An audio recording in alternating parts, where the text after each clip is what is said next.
It's the greatest wildlife spectacle on Earth. Jean Duplessis follows the wildebeest migration through the Serengeti. So there's a birth about to happen. She's right here in this group. The wildebeests have given birth. Now they head back north to face the crossing of the treacherous Mara River. There's a huge crocodile in the river. A croc of this size only needs one decent meal once a year. Jean aims to time his arrival perfectly. There's another very large group that's also pushing onto the river. But when and where they'll cross is anyone's guess. There are no timetables for these nomads of the Serengeti.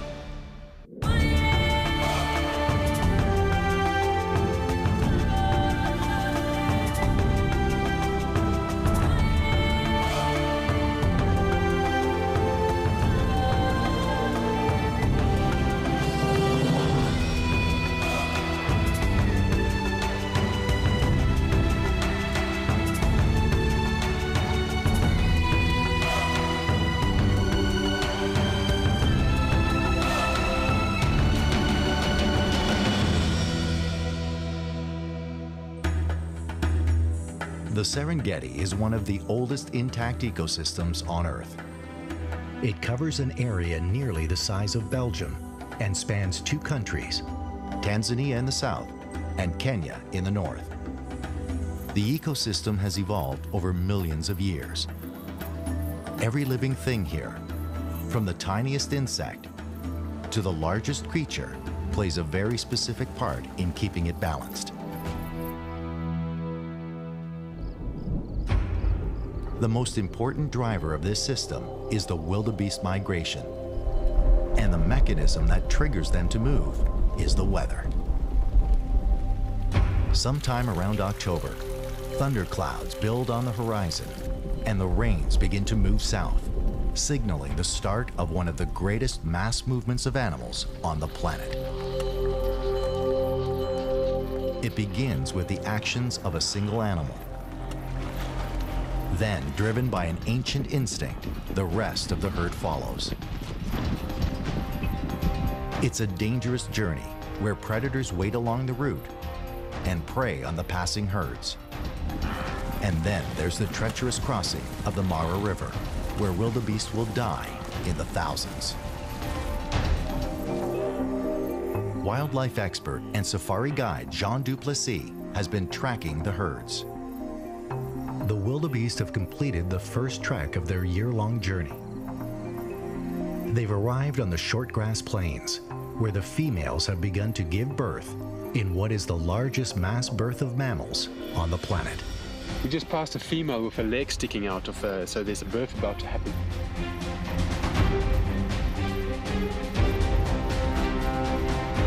Yeah, she found a flat patch and she's just kind of circling around. She's chosen the safety of the herd to give birth for obvious reasons. You know, hyenas, lions, and all kinds of predators are out on the prowl this time of the morning. And they are keeping a watchful eye out for something just like this.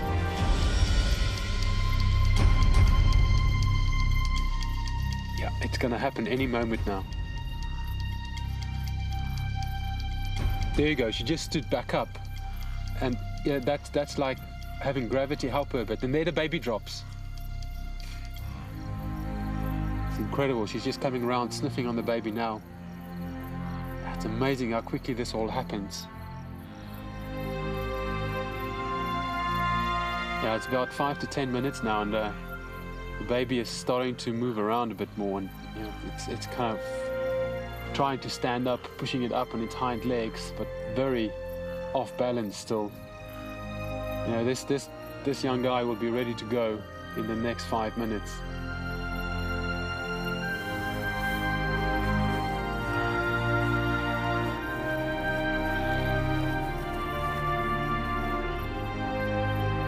There you go, a new generation starting all over. In a few months' time, this baby would even be strong enough to start up the migration up north, and by July, August, even cross the Mara River. It's incredible to think that that little thing just born there, so helpless, in 6 months' time will be crossing huge rivers full of crocodiles that's like 12, 13 feet long. You know, and besides that, of course, They also have to travel 400 kilometers to get there through hyena and lion infested savanna. Less than 10 minutes after it's born, the baby is on its feet. This is where the baby will imprint on its mother. They will get to know one another's scent and call. This is just the start of the wildebeest's mass births. 200,000 calves will be born over the coming weeks. It's an extremely smart adaptive strategy. On these open plains, the newborns are easy prey to the predators that follow the migration. So by flooding the market with so many newborns at once, tilts the odds in the wildebeest's favor. Some will be taken, but many more will survive. There are huge challenges ahead for the newborn wildebeests. In 2 months' time, the calves will be ready to join their mothers on the return trip up north. But this first 24 hours is crucial for its survival.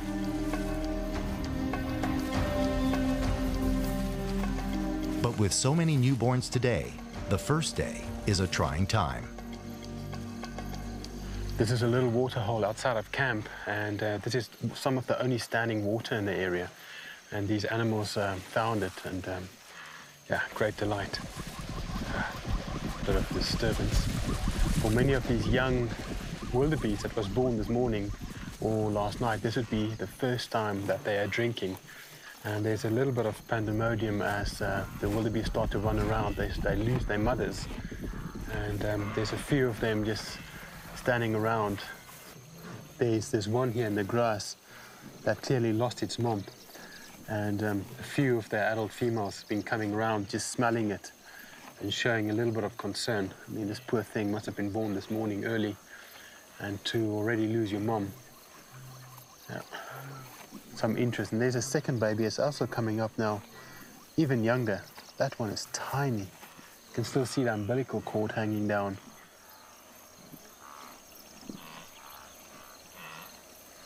You can see there's a few mothers coming up smelling some of these lost babies, and they would immediately push them away once they realize that that's not their calf. With wildebeest, it's very much like bats or flamingos, where every calf have a particular frequency that the mother zones in on, and it's not uncommon for babies to get lost, but they generally find each other.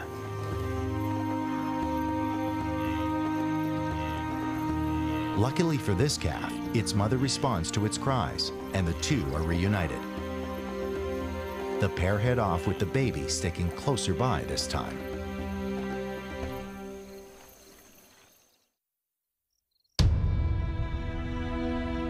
Wildlife expert and safari guide Jean Duplessis is in the central Serengeti following the year-long wildebeest migration. It's February, the midway point on the migration route.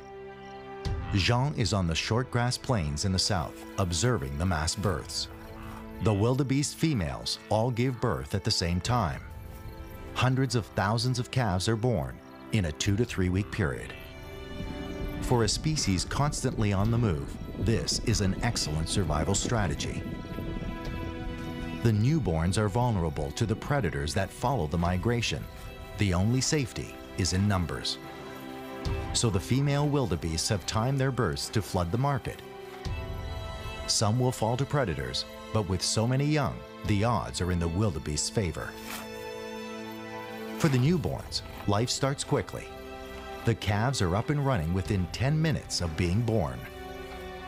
The first 24 hours is crucial for these newborns.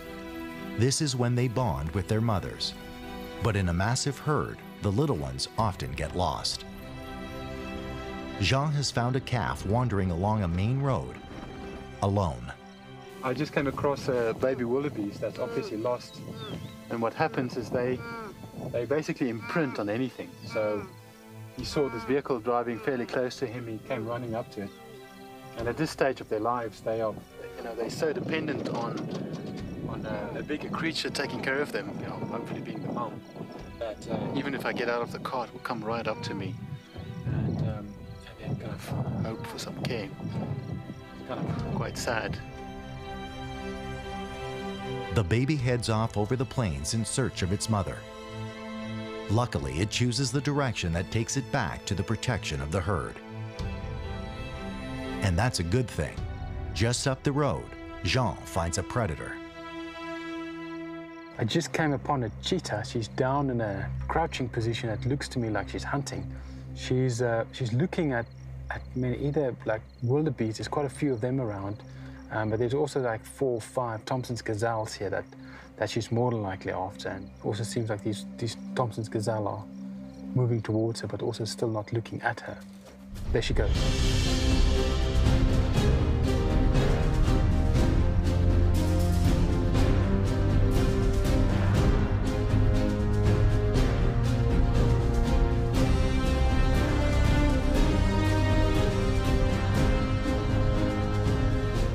I think she couldn't make up her mind which one to go after, and it's so important for cheetahs to focus on one gazelle and just stick behind that. And it seemed like she was going between the 2 different groups, and she didn't get lucky on this one. The cheetah has missed its prey. It's too hot now for another attempt, so it retreats and will look for any shade it can find. She's now walking back to her cubs, which seems to be the only shade in the area. It's actually a safari vehicle that's parked behind us. It was also witnessing this, and the cubs are lying under the vehicle, and she's on her way there as well. There's no lunch for them, but the cubs seem fine with that. Now they have more time to play. So the mum just came to this vehicle to join her cubs. This is the only shade around, and they need to improvise, and they are really having a good time lying under the vehicle. There's 3 cubs here, and extremely playful, and obviously enjoying the new tires that's in this vehicle and giving it a good chew. These guys are going to be stuck here for a while. I'm trying to make sure that none of these cubs come and lie down under our car, because the moment they get under your car, you ain't going anywhere. And these cheetahs are pretty much down for the rest of the day, so I hope these guys have lunch with them. Or maybe they will leave lunch. Check, it's going. The tourists will have to stay put until the cheetahs decide to move, which will most likely mean a few more hours until the temperature starts to cool and the cheetahs head off to find dinner.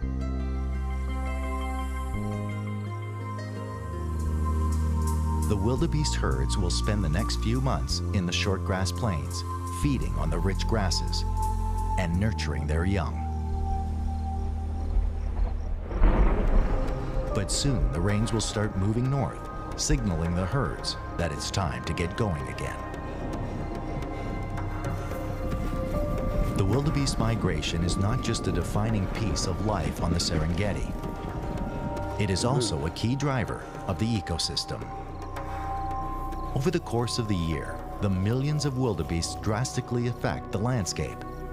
The animals graze on the grasses like a giant team of lawnmowers, allowing new shoots to grow and keeping the plains healthy. With millions of wildebeests, there's a lot of waste. Some of that dung fertilizes the grass, which in turn helps it to grow for the next time the animals pass.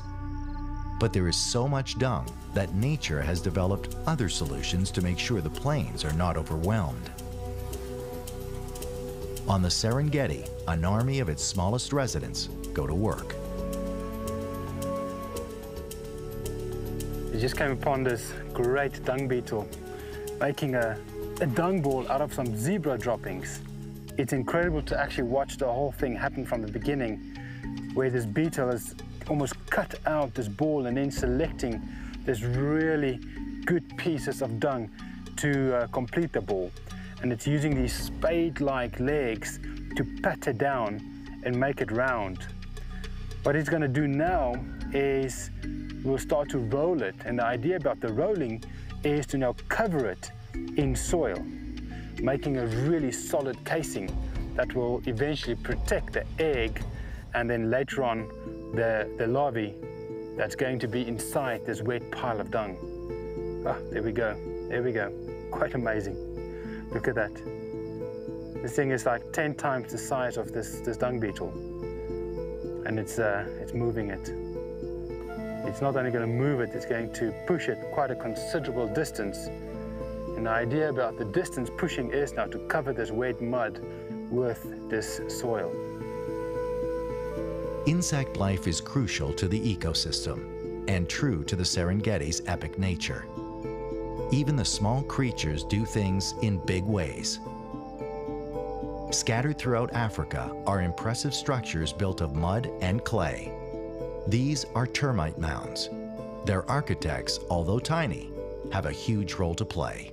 With 2.5 million mammals in the migration, one would think that nothing can really outcompete them when it comes to the amount of grass that's consumed. But the true champions are, in fact, these little guys. Within a termite mound, there's no sexes. Theoretically, they are all sterile females, but they are categorized in classes. And what I see here are lots of different individuals doing different functions. There's some bringing up the mud, building the mound, and there's others that will be collecting dead plant materials. But then there's these big guys, the soldiers, who would just be walking around and they're constantly tapping their head. It's like a signal, and I'm sure they're a little bit disturbed with me being here, and that's a signal that they're giving that there is some threat close by, and their sole purpose will be to defend all these smaller ones, which are completely helpless. These harvested termites don't actually carry the dead plant material in the mandibles, but they would swallow it and regurgitate it when they get back into the mound. These plants then act as a substrate for fungi to grow in. That is what these termites eat. That's also one of the main reasons for these chimneys, is that it creates an air conditioning system that maintains a constant temperature within the mound of about 26, 27 degrees Celsius, and it's just a perfect environment for fungi to grow. These harvester termites eat enormous amounts of grass and plant material. Their eating habits and the placement of these mounds changes soil textures. In Africa, there's lots of different types of mounds that one can find, and the bulk of the mound goes down, and if I look down into these chimneys, it is at least 8 feet down that the actual air vent goes. Because these termites are not actually living inside the air vents, they've got no problem with other creatures making use of such a safe environment. This mound have a hive of African honeybees living inside here. I can constantly see them coming and going. But even more interesting is there's some sort of predator living in here, a small predator that predominantly feed off something like millipedes, because I can see a lot of millipede shells lying around, and there's even a dead bird inside. This is just such a fantastic entire ecosystem.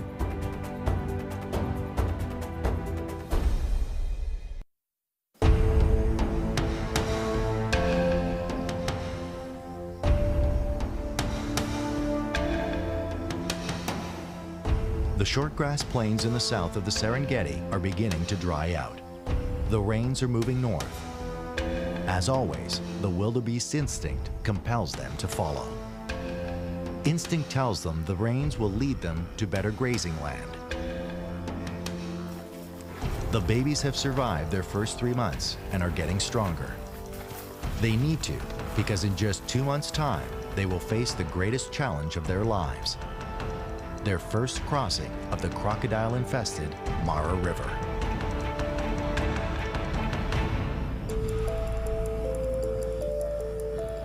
Wildlife expert and safari guide Jean Duplessis has been checking in with the herds at various points on their annual route. Along the way, he's taking time to explore some of the dynamic relationships in the Serengeti's ecosystem. The Serengeti is one of the few unspoiled places on the planet.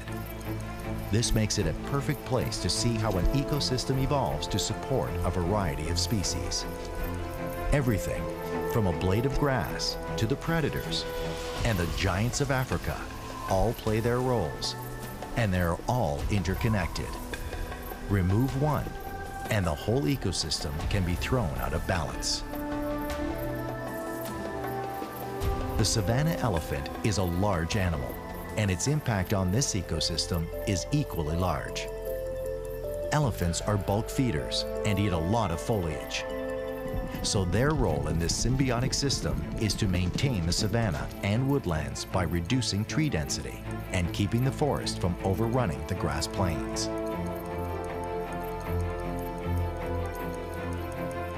Some species flourish by developing a survival mechanism that draws some and repels others. Trees develop nutritious leaves or tasty fruit to encourage animals to eat. The animals then move on and deposit seeds from the trees in a new location, in a fresh pile of fertilizer. But too much of a good thing can be bad for the trees, so they have also evolved ways of keeping browsers like elephant and giraffe from eating too much.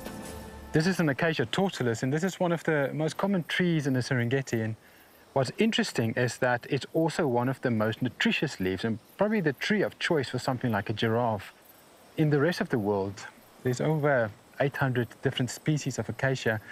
Most of the acacia species have not got thorns, and they completely evolved in Africa as a form of protection against these massive browsers. But still, the giraffe managed to find a way to get past these thorns with a prehensile tongue that can really go in between these thorns and completely strip off these little leaves.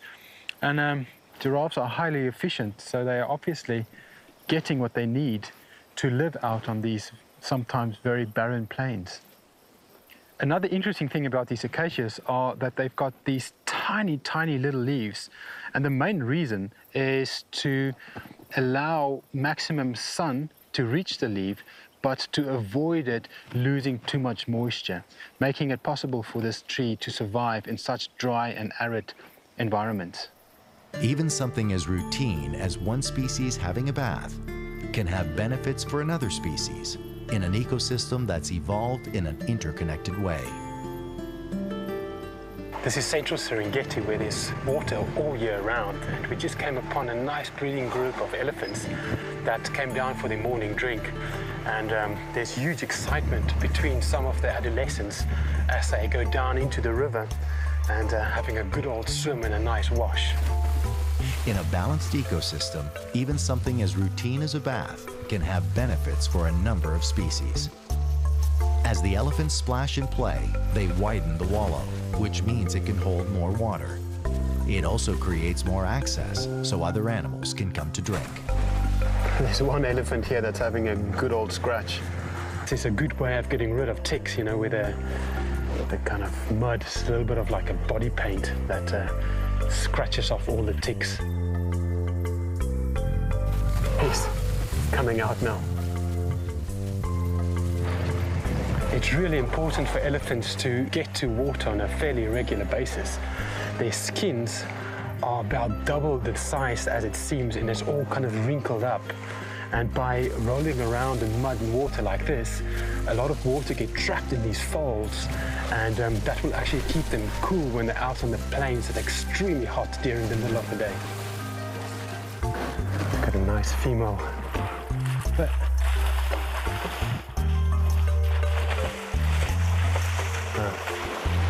I think she didn't like me calling her a female.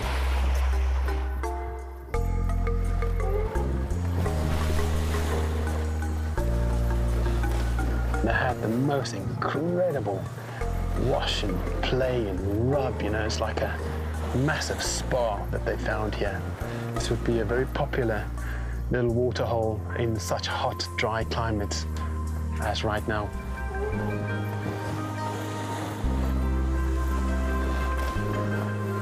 I heard one of these older cows make what we call a tummy rumble as one of their communication signals, and that's generally a sign that they want some kind of movement. I'm sure one of these two here are probably the matriarch, and she's in charge of this little breeding group, and she probably feels like she had enough now and it's time to move on. And these younger ones does not seem in the mood to be moving on. As the central Serengeti enters its dry season and streams and rivers disappear, these wallows will become refuges for another one of Africa's great species.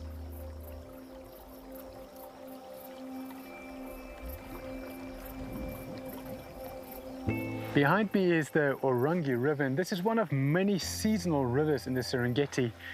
The catchment area for this river is coming off the short grass plains, and it only feeds into this river during the rain season. Right here is a little bit of a dammed area where obviously hippos are having a great time, and it's quite a popular tourist stop where one can have easy access to such great herds of hippos. Unfortunately for these guys, as it gets drier and drier, all of this water will eventually dry up, and that can be quite catastrophic for hippos in extreme dry seasons. Fortunately, hippos do have a little bit of a backup system that can give them a few more days when it's completely dry. They release their own type of sunscreen that's referred to as blood sweat, and that will turn a hippo red and will give him another 2, 3, maybe up to 5 days to survive, hopefully waiting for rain to arrive. These hippos can have a bit of a tough time during certain times of the year, which is very different to hippos up in the northern Serengeti living in the Mara River that's got a year-round supply of water.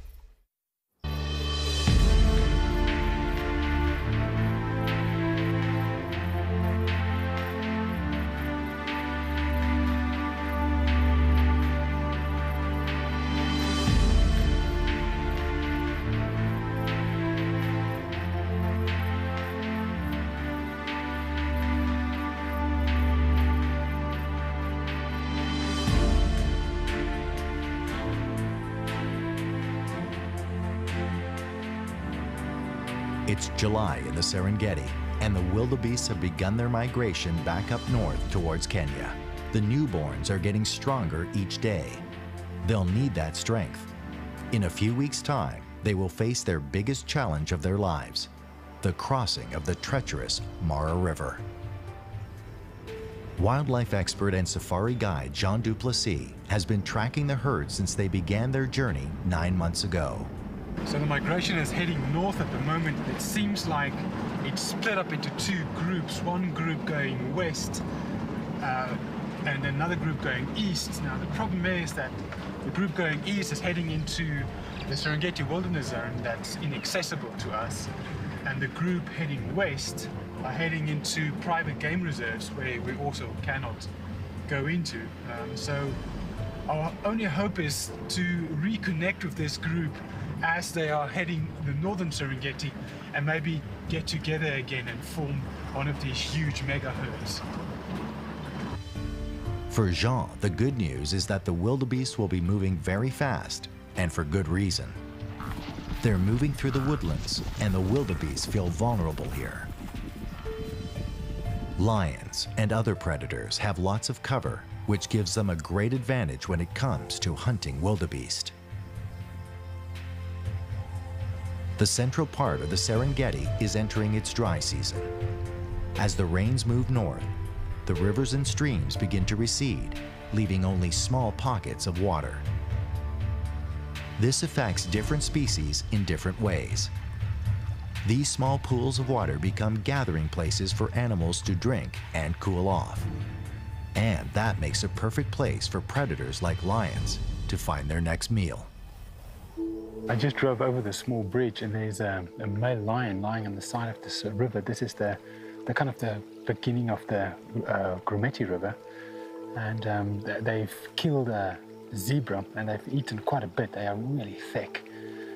It seems like he's going to pull us back to the shade. What probably happened here is these zebras came down to drink, and these males ambushed them. It looks like fairly young males. You know, their manes are not completely full yet. So it's quite hard for these males to make a kill. So this is a perfect place for these males to be lying up, waiting for these zebras to come down and drink. And that's more than likely what happened. And he's trying to kind of pull this back into the shade now, but it's so hot, and he needs to decide where he's going to preserve his energy. There's actually a big croc in the river as well that's eyeing up that carcass. That lion is giving a roar, and you also see this crocodile opening his mouth and probably hissing back at the lion. It's quite amazing seeing something like this. Crocodiles have evolved to live in water, where they are fast and agile hunters. They're not really designed to attack on land. When the rivers dry up, the crocs lose most of their predatory advantage, and they have to become scavengers if they want to eat. Nothing of this animal will go to waste. There is always another species that will line up to take over when another is done.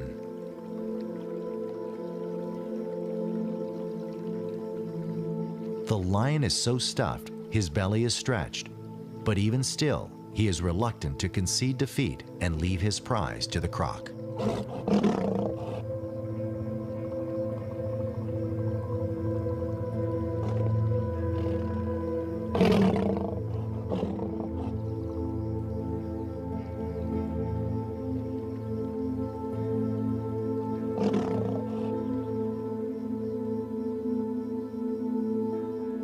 The lion retreats.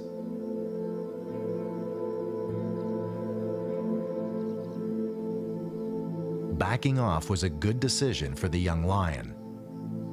Even on land and out of its element, a croc is a formidable foe. It has the strongest bite force in the animal kingdom, at least 3 times that of a lion. While the crocodiles in this little river do what they can to get a meal, their brothers in the Mara River are in their element and getting ready for their annual feast.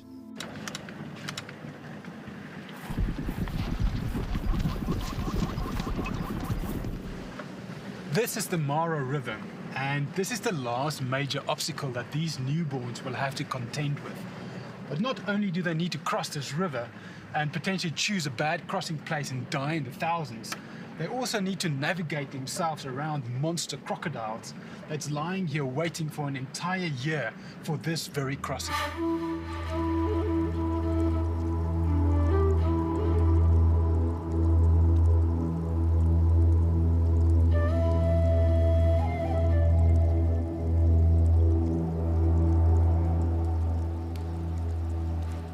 There's a huge crocodile in the river.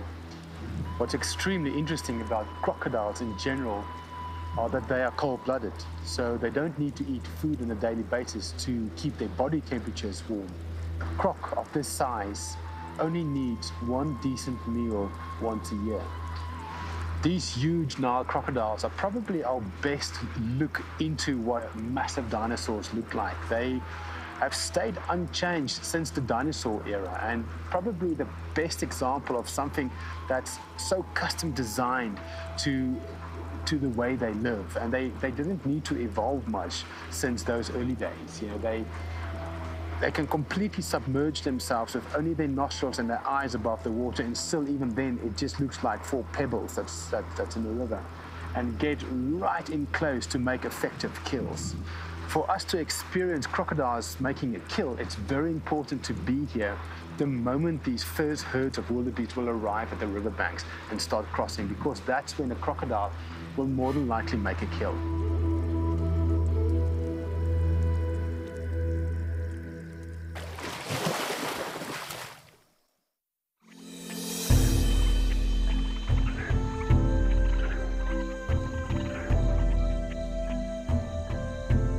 It's now August, and soon the wildebeest herds will be back at the Mara River. This is where Jean started to track the herd almost a year ago. The journey has covered 10 months, and it is almost at an end. The Mara River is the lifeblood of the northern Serengeti ecosystem. It spans 2 countries, beginning in the highlands of southern Kenya, snaking its way across the Tanzanian border and emptying into Lake Victoria. Its constant flows divides the park into 2. The wildebeest are headed to open grasslands on the opposite side of the river, where they'll spend the next 3 months. I'm on my way to try and find the front end of the migration, and this time of year they already should have been kind of all over the northern part of Serengeti, but I'm just driving hill after hill and plane after plane, and there's absolutely nothing out here, and it's a little bit disheartening, you know, to just not see a thing around. An entire industry is dependent upon the migration that was supposed to be here already about a month ago, and for some reason it seems that they have flanked to the north and a little bit to the west of this very crucial northern Serengeti, or called Kokatenda area. As the week progresses, there is still no sign of the wildebeest. Jean has no choice but to wait them out. The herds were last seen heading out of the Serengeti National Park into private land where even wildlife experts like Jean are not allowed. Where and when the wildebeest will re-enter the park is anyone's guess. The reason for the delay is the lack of rain. The wildebeest herds follow the rain, but no rain means the grasses, which should be lush and green, are still dry and brown. Soon, storm clouds begin to build on the horizon, fueled by moisture from nearby Lake Victoria. Little by little, they grow into massive thunderclouds until they burst in a torrent of rain.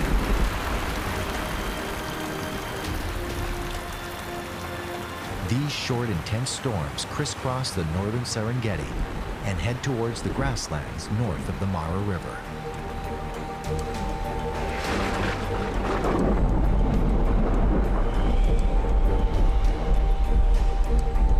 It only takes a few days of rain to give life to the land, and before long, the area is green with new grass. All that's left now is for the wildebeest to come.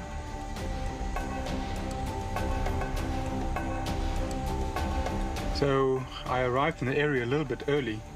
The migration is yet to arrive, but there were some big thunder showers last night, and that generally will pull in the herds. So there's not much more to do but to sit and wait here, and I can imagine worse places to wait than here in the Serengeti. And with the rains, the wildebeest begin to move. Now the question is, where will they show up?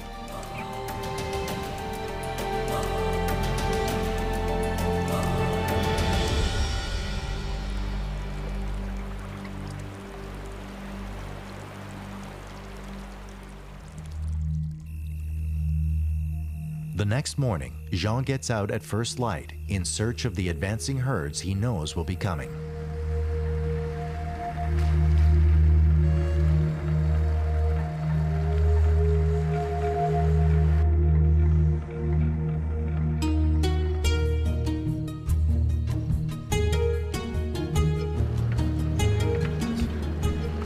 In front of me is where we saw that storm last night, and an area in front of us is called Bolagonja, and behind me is Kokatende. And I suspect to find the big herds just over this rise. But the big concern is that if they just go slightly east, they can go into Kenya and cross the river in the Masai Mara, which is on the Kenyan side, meaning that the entire northern Tanzania is going to miss out on seeing a migration and river crossings this season. Kenya is actually just a couple of kilometers over that way, but to reach that, we have to go all the way back to Arusha, and that's about a 2-day journey to then get into the Masai Mara. So I really hope that the animals that's potentially in front of us is going to swing west and come a little bit downriver and do have a couple of crossings down on the Tanzania side. But Jean doesn't have to wait long. Just over the next rise, he finds that the wildebeest have arrived. There are so many animals, they dominate the plains and surrounding hills. We just crossed a little stream, and all of these wildebeest are coming down to drink. It's about midday, very hot. So there are thousands around. They are moving towards the Mara River to make the crossing. Now the question is, where will they cross? Will they head into Kenya, or will they stay in Tanzania? A male shows interest in a passing female. It will soon be the annual rut when the wildebeest will mate again. For now, though, they have a river to cross. So we just came over a hill and we hit the Mara River, and there's a big group of wildebeest starting to pack along the banks of the river, and this is normally a good sign of them wanting to cross. The general direction is to keep on going north, so these animals are definitely lining up for a crossing. It might happen today, might happen tomorrow morning. I mean, the only way you're going to see it is to hang around and wait.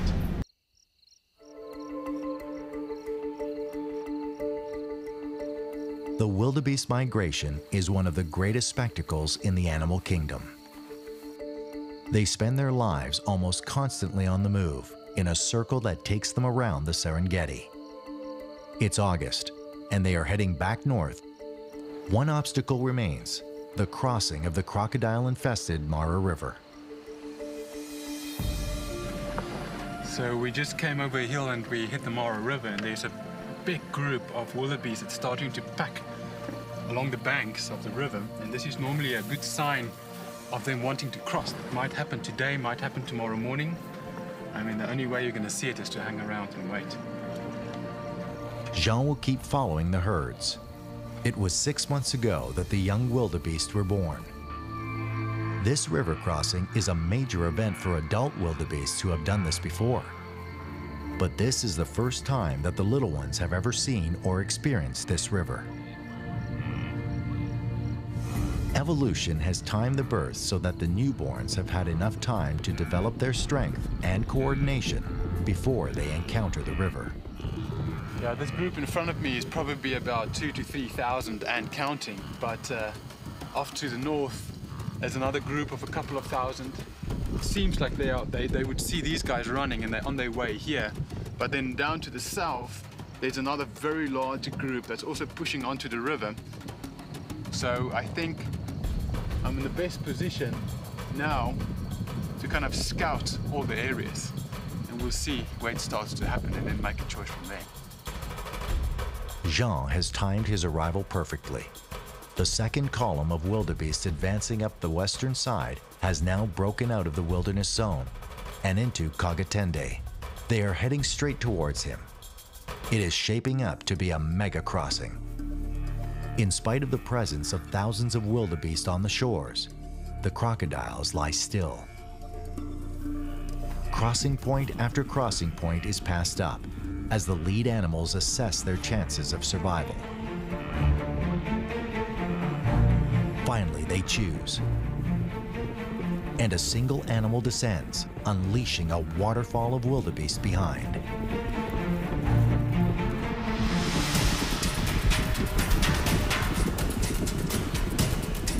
These animals don't plan to wait. They are ready to cross.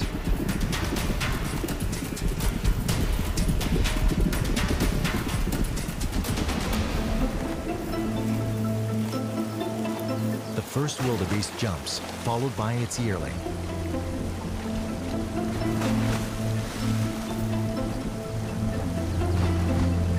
The others follow in behind them. Within seconds, hundreds of animals begin to snake their way across the river.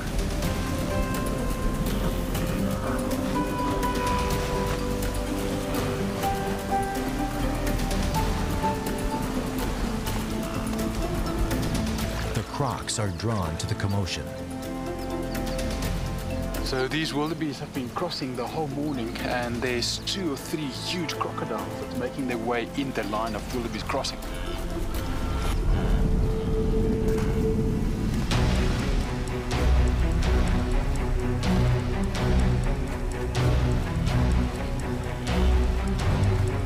The Crocs get into position as the wildebeest struggle to get up the other side.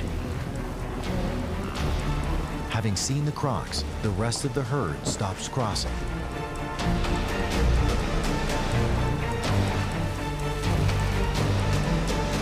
Two Crocs take aim on a yearling, but luckily the animal finds ground below the water and is able to outmaneuver them.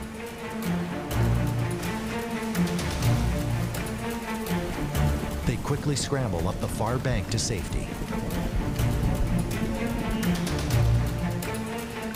One of the Crocs has caught a wildebeest.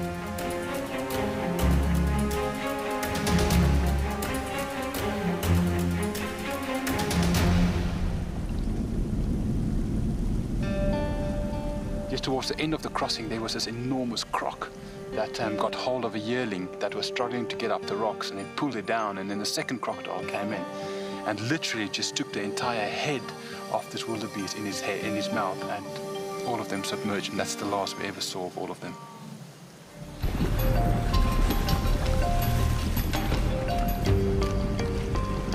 With too many crocs to contend with, the wildebeest have moved on to a new crossing point just downriver.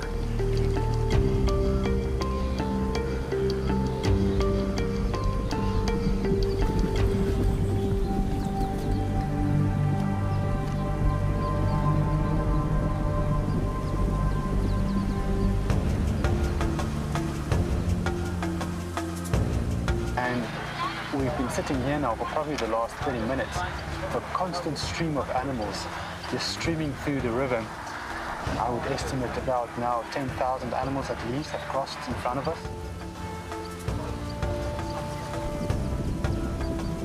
The wildebeest live out their entire life cycle as a tribe of nomads on the Serengeti Plains. Constantly on the move, stopping only briefly before they follow the rains again in search of the next green pasture. They have evolved as great sustainers of the plains, caretakers of the land, and also food for the predators along the way. It's a naturally evolved, perfectly balanced ecosystem, with every blade of grass, every creature on land, and bird in the sky playing its part in this continuous cycle of life on the Serengeti Plains.